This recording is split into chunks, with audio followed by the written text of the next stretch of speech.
Our next writer is going to share a selection of prose with you. She earned her chemistry and managerial psychology degrees from the University of Lagos before coming to Las Vegas.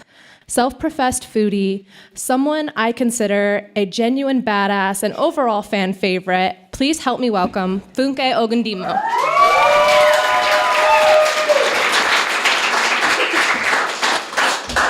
Thank you, Carly. First of all, I want to say thank you to everyone. Past 3 years have been really awesome. Thank you, friends. You've made it awesome. I'm going to read an excerpt of my thesis, Memories of Three Rivers. It's a snapshot of 2 young lives. So here it goes. In the month millet flowers blossomed, girls gathered in the village and town squares in Nikki. They went in groups, dancing and singing and eating from compound to compound, greeting elderly women. These matrons shaved up the girls' hair, purifying them for the next day. Their mothers welcomed them back home in the evening with tears in their eyes. They remembered when they did the same and told their daughters of their day. The girls didn't sleep in their mother's hut that night.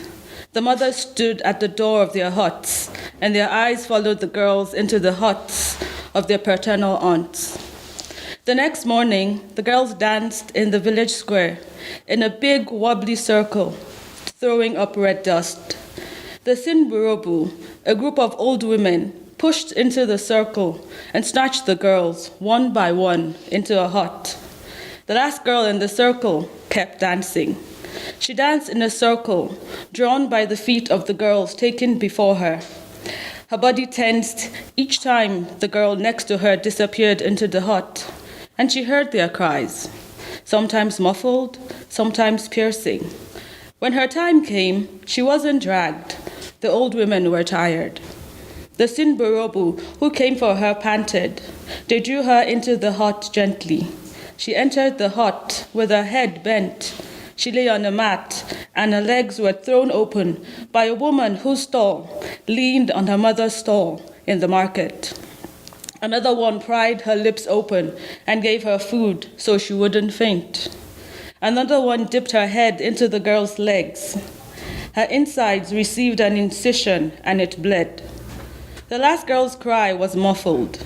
They lifted her up and led her to a courtyard where she joined other girls who shared the pains and joys of becoming women. The last girl healed before the Kigali feast, like the other girls did. The feast where young men of Nikki villages gathered to impress the girls. Many of them would soon acquire women. The Kurukbaru ceremonies were being planned. The girls watched as the boys beat themselves with thin, supple branches they'd collected. The girls noted those who flinched or threw their bodies away from the canes. The boys tried to impress their betrothed, but many fell to the ground, rolling under the pain of welts that formed under their dresses. They cried, and the girls slinked away, shamed.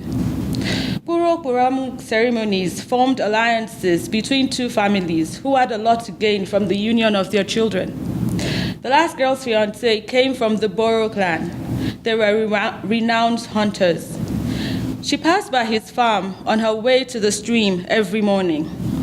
He had a small farm, and his yam tendrils grew higher than those of surrounding farms. She sneered at the size of the farm.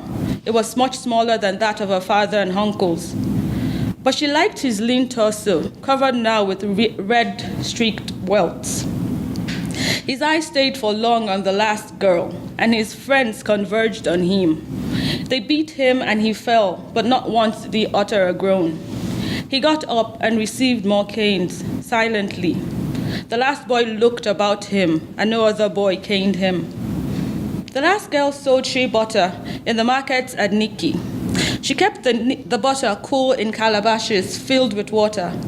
In the market, she cut it into chunks and sold it to women, wrapped in leaves.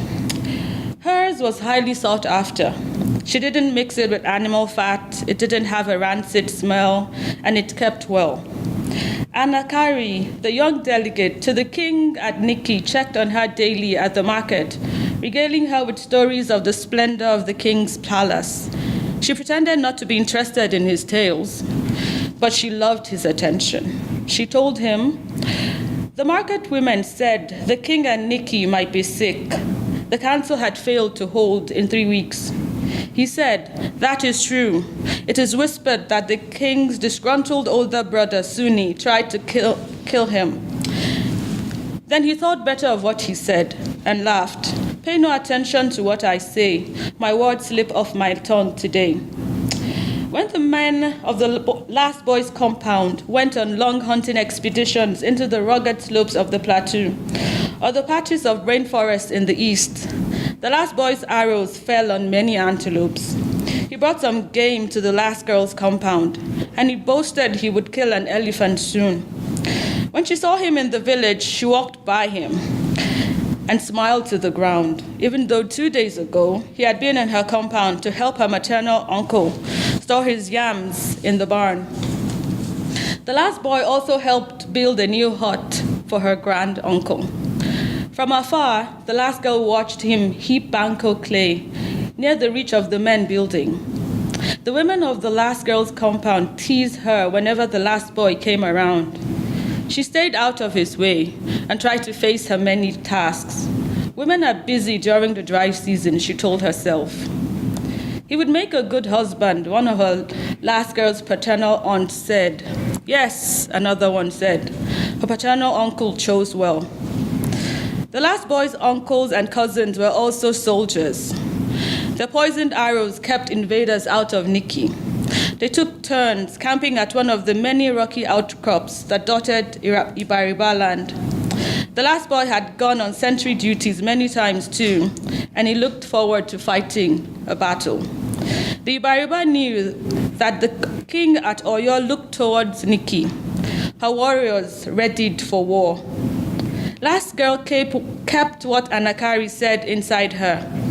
She prayed to Gunusu to keep her betrothed safe from the war coming. Last girl's name was Yon. Last boy's name was Woru. Both were the firstborn of their mothers. Thank you.